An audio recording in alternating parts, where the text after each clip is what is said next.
Hello friends, welcome to your own channel daily stock. तो दोस्तों, इस वीडियो के अंदर हम बिनी लिमिटेड के डिटेल्ड एनालिसिस के बारे में बात करेंगे और जानेंगे कि आपको बिनी लिमिटेड के अंदर इन्वेस्ट करना चाहिए या नहीं। चलिए शुरू करते हैं। तो देखिए, सबसे पहले हम ये जानेंगे कि ये कंपनी क्या काम करती है। तो देखिए, ये जो कंपनी है बहुत ज़्यादा पुरानी कंपनी है। मोर देन 50 साल इस कंपनी को स्टार्ट हुए हो चुके हैं। तो ये जो कंपनी है रियल इस्टेट डेवलपमेंट का ये कंपनी काम करती है। देखिए, यानी कि जो फ्लैट्स वगैरह बनते हैं, उसके अलावा जो रियल इस्टेट के जो भी प्रोजेक्ट्स वगैरह होते हैं, यानी कि जो घर वगैरह बनता है, तो वो सारे ये बनाने का ये कंपनी काम करती है। तो देखिए, 2010 के अंदर ये जो कंपनी, इनकी जो दो कंपनी थी वो डिमर्ज हो गई थी। एक बिनी मिल्क और एक एसवी ग्लोबल मिल करके यहाँ पे इनकी दो कंपनी डिमर्ज हो गई थी। डिमर्ज यानी कि दोनों कंपनीज अलग अलग हो गई थी। पहले ये एक कोई सब्सिडरी होगी, यहाँ पे ये दोनों कंपनीज हमें अलग होती हुई नजर आई थी। लेकिन देखिए, वो काफी पुरानी बात है, तो हमें यहाँ पे करंटली कंपनी में क्या है, हमें उसके ऊपर यहाँ पे फोकस करना चाहिए। तो देखिए, 921 करोड़ का इस कंपनी का मार्केट कैप है। एक स्मॉल कैप कंपनी है। अगर हम पी रेशियो की बात करेंगे तो लगभग 15 का पी रेशियो में यहाँ पे नजर आता है। इंडस्ट्री के कंपैरिजन में यहाँ पे ऑलमोस्ट अगर आप देखोगे आधे वैल्यूएशन पे ये कंपनी ट्रेड हो रही है। आरओसी का नंबर हमें यहाँ पे 14% नजर आता है और रिटर्न ऑन इक्विटी का नंबर हमें यहाँ पे 8% नजर आता है। तो देखिए, जितनी भी रियल इस्टेट कंस्ट्रक्शन वाली कंपनीज होती है तो उनका मेनली रिटर्न रेशियो कम रहता है और इनके जो रिटर्न रेशियो इतने कम रहते हैं, उसी की वजह से मार्केट इन्हें जो आपने देखा होगा 30-35 के जो पी रेशियो मिलते हैं, वो अधिकतर आपने देखा होगा कि रियल एस्टेट कंपनीज को वो नहीं मिलते हैं। बाकी अगर हम देखेंगे तो कंपनी के ऊपर डेट नहीं है। तो देखिए, कोई भी रियल एस्टेट कंपनी के ऊपर डेट नहीं होना ये काफी अच्छी बात मानी जाती है, क्योंकि देखिए कभी भी इनके अगर कैश इनफ्लो के अगर प्रॉब्लम आ जाती है तो वहां पे कंपनी के लिए रेड अलर्ट के सिचुएशन स्टार्ट हो जाते हैं। यहाँ पे ये कंपनी डेट फ्री है, तो ये मैं काफी ज्यादा पॉजिटिव वे में लूंगा। और अगर हम यहाँ पे बुक वैल्यू की अगर हम बात करेंगे तो 164 रुपीज की हमें यहाँ पे बुक वैल्यू नजर आती है। अराउंड 2.5 टाइम पे यहाँ पे प्राइस टू बुक वैल्यू पे ये कंपनी हमें ट्रेड होती हुई नजर आती है। तो देखा जाए तो वैल्यूएशन वाइज अगर हम देखेंगे तो कंपनी यहाँ पे काफी ज्यादा लुक्रेटिव हमें नजर आ रही है। तो उस पॉइंट ऑफ व्यू से देखा जाए नंबर्स हमें यहाँ पे काफी अच्छे नजर आते हैं।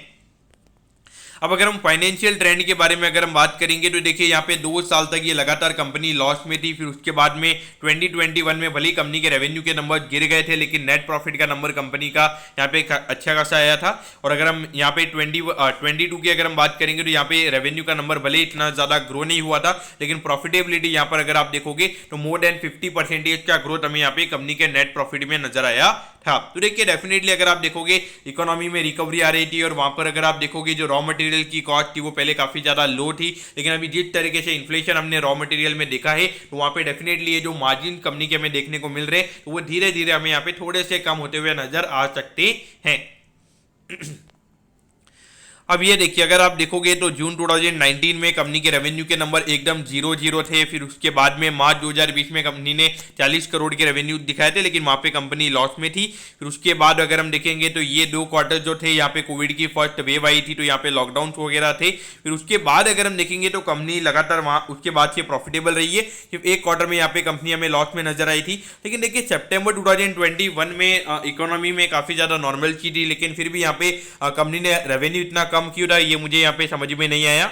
लेकिन उसके बाद अगर हम देखेंगे तो 37 करोड़ के रेवेन्यू थे। फिर उसके बाद में एकदम से रेवेन्यू का नंबर कम हो गया और पिछले क्वार्टर में भी कंपनी ने 49 करोड़ का रेवेन्यू जनरेट किया है और अराउंड 29 करोड़ की हमें यहाँ पे प्रॉफिटेबिलिटी नजर आती है। तो देखिए, कंपनी इतना ज्यादा ऑपरेटिंग प्रॉफिट कैसे अर्न कर पा रही है रियल एस्टेट वाले बिजनेस के अंदर अगर ये कंपनी काम करती है, तो वहां पर अगर आप देखोगे 49 करोड़ के रेवेन्यू पे सिर्फ 8 करोड़ का एक्सपेंस होना, ये मुझे थोड़ा सा रेड अलर्ट यहाँ पे नजर आता है। तो उस पॉइंट ऑफ व्यू से देखा जाए तो थोड़े से यहाँ पे संभल के आपने यहाँ पे रहना चाहिए, क्योंकि और खास करके अगर हम देखेंगे तो जो कंपनी के रेवेन्यू के नंबर है वो भी हमें यहाँ पे काफी ज्यादा वॉलेटाइल नजर आते हैं। देखिए, कभी एकदम से रेवेन्यू के नंबर डबल हो जाते हैं, कभी एकदम से 30% की गिरावट आ जाती है। तो यहाँ पर आप कोई एस्टिमेशन नहीं लगा सकते, तो ये भी एक नेगेटिव फैक्टर हमें यहाँ पे नजर आता है। अब अगर हम यहाँ पे प्रमोटर्स की होल्डिंग की अगर हम बात करेंगे तो प्रमोटर्स की होल्डिंग यहाँ पे काफी अच्छी है। 74.69% की होल्डिंग है। और पिछले क्वार्टर के अंदर अगर हम देखेंगे तो एफआईआई ने भी थोड़ा सा होल्डिंग यहाँ पे अपना लिया है। और अगर हम डीआईएच की होल्डिंग की अगर हम बात करेंगे तो डीआईएच की होल्डिंग यहाँ पे पिछले क्वार्टर में कम हुई है। और बाकी पब्लिक के पास अगर हम देखेंगे अराउंड 22% की होल्डिंग है। तो देखिए, इन वे देखा जाए सबसे ज्यादा जो होल्डिंग है वो यहाँ पे पब्लिक के पास ही है। अराउंड 25% का मार्केट में पब्लिक है और उसमें से 22% की जो होल्डिंग है वो हमें यहाँ पे पब्लिक के पास ही नजर आती है। तो डीआईए और एफआईआई के पास में नी के बराबर स्टेक है और गवर्नमेंट के पास भी हमें यहाँ पे नी के बराबर स्टेक नजर आता है।